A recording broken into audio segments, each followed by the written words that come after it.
మాజీ CID chief Sanjay పరిచయం అవసరం లేని పేరు. ముఖ్యంగా ఆంధ్రప్రదేశ్లో జగన్మోహన్ రెడ్డి అందరికీ ఎంత బాగా తెలుసు, సజ్జల రామకృష్ణారెడ్డి ఎంత బాగా తెలుసు, సిఐడి చీఫ్గా ఉన్నటువంటి నాటి సిఐడి చీఫ్గా ఉన్నటువంటి సంజయ్ కూడా మనందరికీ తెలుసు. ఈయన సిఐడి విభాగంలోకి వచ్చిన తర్వాత టీడీపీ నేతల మీద అక్రమ కేసుల దగ్గర మొదలు పెడితే సోషల్ మీడియాలో ప్రభుత్వాన్ని ప్రశ్నించిన వారి వరకు చివరికి 66 ఏళ్ల వయసు ఉన్నటువంటి రంగనాయకమ్మ దగ్గర నుంచి అనేక మందిని అడ్డగోలుగా అర్ధరాత్రులు గోడ దూకేలా అరెస్ట్ చేశారు, మనందరికీ తెలుసు.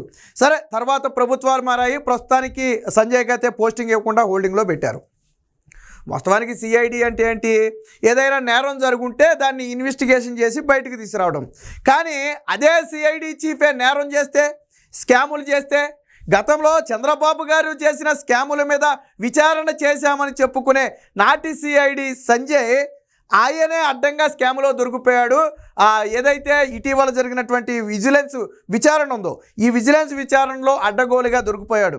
సాధారణంగా ఏదైనా ఒక పని చేసినప్పుడు ఒక 100 రూపాయలు పనికి కేటాయించారనుకోండి, 90 రూపాయలు పెట్టి 90 రూపాయలు ఖర్చు పెట్టి 10 రూపాయలు తింటే దాన్ని ఎవరు పెద్దగా పట్టించుకోరు, అది రౌండ్ ఫిగర్లో కొట్టుకుపోద్ది. పోనీ 80 రూపాయలు ఖర్చు పెట్టి 20 రూపాయలు తిన్నా ఓకే, దాన్ని కూడా ఓకే లైట్ తీసుకోవచ్చు. కానీ 100 రూపాయల్లో 2 రూపాయలు ఖర్చు పెట్టి 98 రూపాయలు తినేస్తే, ఇక్కడ సిఐడి చీఫ్ సంజయ్ చేసింది అదే. గతంలో ఎస్సీ ఎస్టీలకు అట్రాసిటీ చట్టం మీద అవగాహన కల్పిస్తానని చెప్పి ప్రభుత్వం వద్ద నుంచి 1,20,00,000 డ్రా చేశాడు. సరే, 1 కోటి రూపాయలు ఖర్చు పెట్టి 20 లక్షలు తిన్నాడు అనుకోండి, ఎవరు మాత్రం తింటలేదులే పోనివ్వండి అని వదిలేయచ్చు. పోనీ కనీసం అందులో సగం ఖర్చు పెట్టి సగం తిన్నా బాగానే ఉండు, ఒక 60 లక్షలు ఖర్చు పెట్టి 60 లక్షలు తిన్నా బాగానే ఉండు. కేవలం 3 లక్షలు ఖర్చు పెట్టి 1,20,00,000 దొబ్బేశాడు. మరి దీన్ని స్కామ్ అనాలా వద్దా? 3 లక్షల రూపాయలు ఖర్చు పెట్టి 1,20,00,000 అక్షరాల ప్రభుత్వం నుంచి దొబ్బేశాడు. దీని మీద విజిలెన్స్ విచారణ జరిపిన తర్వాత ఈ వివరాలన్నీ వెలుగులోకి వచ్చాయి. ఎంత దారుణం అంటే, ఈ వాస్తవానికి ప్రభుత్వంతో ఒప్పందం కుదుర్చుకున్న తర్వాత ప్రభుత్వం నుంచి డబ్బులు డ్రా చేసి కొన్ని చోట్ల మీటింగుల పేరుతో ఏర్పాటు చేసే ఎస్సీ ఎస్టీలకు అవగాహన కల్పిస్తామని. మంచిదే, ప్రోగ్రాం మంచిదే, కాదని మనం అంట్లా. చిత్తశుద్ధితో కన్నా పనిచేస్తుండి నిజంగా ఖర్చు జరుగుండుంటే దాన్ని ఎవరూ తప్పు పట్టాల్సిన అవసరం లేదు. ప్రభుత్వ కార్యాలయాల్లోనే మీటింగులు పెట్టేసి వాటి పేరు మీద అద్దు వసూలు చేశారు.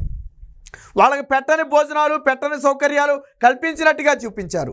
వీళ్ళ అధికారుల మొబైల్లో వీడియోలు తీసేసి దానికి కెమెరాలు ఈ ఫోటోగ్రాఫర్లను అరేంజ్ చేసినట్టుగాను, దానికి కోట్ల రూపాయలకు లక్షల రూపాయలు ఖర్చు అయినట్టుగాను ఇలా అవకాశం ఉన్న కాడికి దొబ్బేశారు. వాస్తవానికి ఆయన మొత్తంగా పెట్టిన ఖర్చు 3.1 లక్ష మాత్రమే. అంటే 3,10,000 రూపాయలు మాత్రమే ఆయన ఖర్చు పెట్టి అక్షరాల 1,20,00,000 అడ్డంగా దొబ్బేశాడు. అంటే దాదాపుగా 1,16, 1,17 రూపాయలు అడ్డగోలుగా దోచేశాడు. అంటే ఇతరులు అవినీతి చేస్తే కేసులు పెడుతున్నామని చెప్పే ఈయన చంద్రబాబు గారి మీద కేసు పెట్టిన వ్యక్తి కూడా ఈయన మనందరికీ తెలుసు. చంద్రబాబు గారు అరెస్టు సమయంలో కానివ్వండి, గతంలో రామోజీరావు గారిని చిట్ ఫండ్ మార్గదర్శి విషయంలో ఏ రకంగా వేధించారు. పోనీ ఇటు చంద్రబాబు గారి మీద కానీ అటు మార్గదర్శి మీద కానీ ఎక్కడైనా రూపాయి అవినీతి నిరూపించారా? ఈ రోజుకి నిరూపించలా. అధికారంలో ఉన్నంతకాలం ఎక్కడ ఒక రూపాయి నిరూపించలా. కానీ నాడు సిఐడి చీఫ్గా ఉండి అవినీతి చేసి ఈరోజు సంజయ్ అడ్డంగా దొరికిపోయాడు. జగన్మోహన్ రెడ్డి దగ్గర ఉన్న ఏ అధికారైనా నిజాయితీ పరుడు అనుకుంటే తప్పే. సరే, 1 ఎవరైనా ఉంటే ఉండొచ్చు, అధికారులందరినీ కించపరచడం మన ఉద్దేశం కాదు. కానీ సిఐడి సంజయ్ లాంటి వాళ్ళని చూసిన తర్వాత చంద్రబాబు గారు స్కామ్ చేశారు, రామోజీరావు స్కామ్ చేశారు, స్కాములు చేస్తే అరెస్టు చేయొద్దా? మరి ఇప్పుడు నేను అరెస్ట్ చేయాలి కదా. నువ్వు స్కాముల నాటికి ఆధారాలు లేవు, కానీ ఈరోజు నువ్వు చేసిన స్కామ్కి ఆధారాలు ఉన్నాయి. మరి సిఐడి సంజయ్ని అరెస్ట్ చేయాలా వద్దా? అంటే జగన్మోహన్ రెడ్డి పాలనలో ఇలా టీడీపీ నేతలను వేధిస్తే అలా బోనస్ రూపంలో అవి ముట్టాయని మనం చెప్పుకోవాలా. సిఐడి సంజయ్కి ఏం ఉత్తినే రాలా. గతంలో రామోజీరావుని బెడ్ మీద పడుకోబెట్టి విచారణ చేయించినందుకు గాను, చంద్రబాబు గారిని ఒక తప్పుడు కేసులో 53 రోజుల పాటు జైల్లో పెట్టినందుకు గాను జగన్మోహన్ రెడ్డి ప్రభుత్వం ఇచ్చినటువంటి నజరానా ఆ 1,20,00,000. నాడు అధికారులు లేవా? నాడు విచారణ సంస్థలు లేవా? ఆ రోజు సిఐడి సంజయ్ చేసినటువంటి అవినీతి బయటికి రాలేదా? నేను మొదట్లోనే చెప్పా, 90 రూపాయలు పెట్టి ఖర్చు పెట్టి 10 రూపాయలు తింటే అది ఎవరికి కనపడదు. కానీ 100 రూపాయలు 2 రూపాయలు కూడా ఖర్చు పెట్టకుండా 98 రూపాయలు తినేస్తే ప్రజలకు కనపడదా? మరి ఈరోజు ఏం చెప్తాడు సంజయ్ సమాధానం? సో దీనికి సంబంధించిన వార్త కూడా ఒకటి వచ్చింది, ఒకసారి చూద్దాం ఆయన చేసిన స్కామ్ ఏంటి, ఎలా చేశాడు అనేది. సంజయ్ స్కామ్ ఖర్చు 3.10 లక్షలు, స్వాహా 1.16 కోట్లు. నేను చెప్పా కదా, 3 లక్షలు ఖర్చు పెట్టి 1.16 కోట్ల రూపాయలు దాదాపుగా కొట్టేసిన పరిస్థితి. మరి ఇది స్కామా కాదా? ఎవడైనా 1.16 కోట్లు ఖర్చు పెట్టే సరే 3 లక్షలు కొట్టేసాడంటే ఆ పోనేలే ఆ చిల్లర ఖర్చుల రూపంలో పోయి ఉంటుందని వదిలేయచ్చు. మరి ఈయన తీసుకున్నది ఎంత, పెట్టింది ఎంత?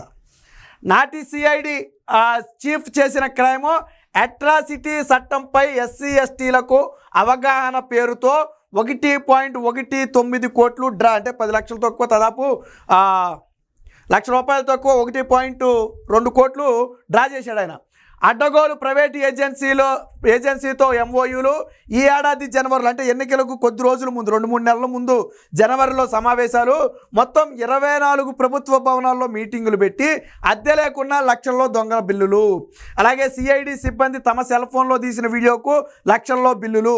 విజిలెన్స్ విచారణలో భాగోతం బయటికి. ఇదేం ఆరోపణ కాదు, విచారణ చేసి తేల్చినటువంటి వాస్తవం. విజిలెన్స్ విభాగం విచారణ చేసి తేల్చినటువంటి వాస్తవం.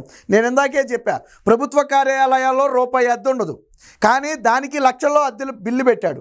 అలాగే వాళ్ళ అధికారుల చేత వీడియోలు ఫోటోలు తీయించి దానికి లక్షల్లో బిల్లు పెట్టాడు.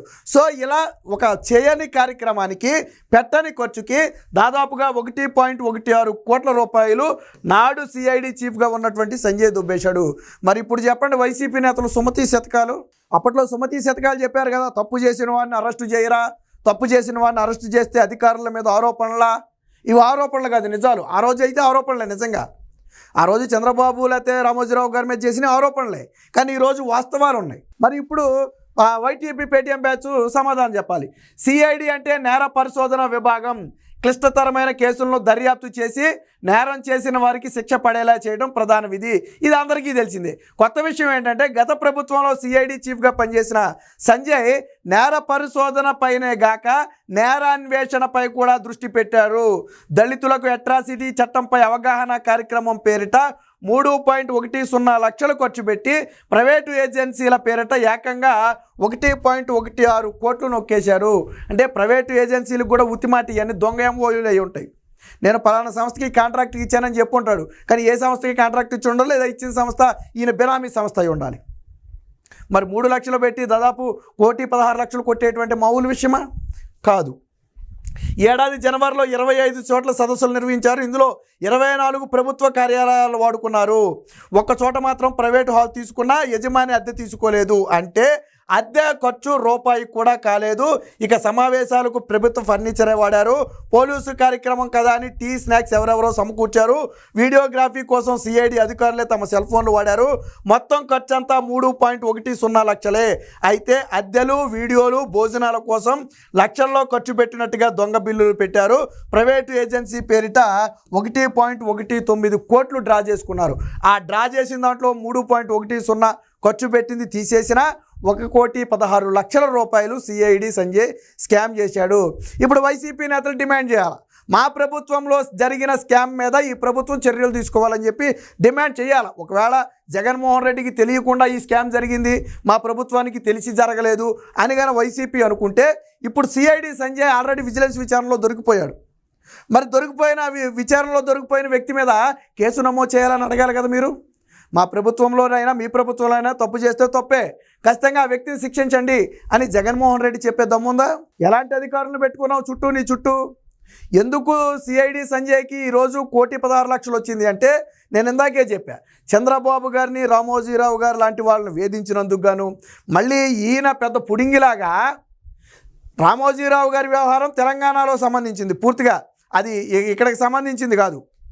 దాని కంపెనీ కూడా తెలంగాణలో ఉంది. అయినప్పటికీ కూడా ఇక్కడ కేసునేమో ఎక్కడ తీసుకెళ్ళేమో తెలంగాణలో పెట్టారు ప్రెస్ మీట్లు, మళ్ళీ అక్కడి నుంచి తీసుకెళ్ళి ఢిల్లీలో పెట్టారు. చంద్రబాబు గారి కేసు ఆంధ్రప్రదేశ్కి సంబంధించింది. మళ్ళీ దీన్ని హైదరాబాద్లో ప్రెస్ మీట్లు పెట్టారు, ఢిల్లీలో ప్రెస్ మీట్లు పెట్టారు. అంటే పక్క రాష్ట్రాల కేసులను కూడా ఇతర రాష్ట్రాలకు తీసుకెళ్ళి ప్రెస్ మీట్లు పెట్టి మాట్లాడారు. మరి ఇప్పుడు సిఐడి సంజయ్ చేసిన స్కామ్ను కూడా అందరూ బహిర్గతం చేయాలా, ఇలాంటి వాళ్ళని వదిలిపెట్టకూడదు.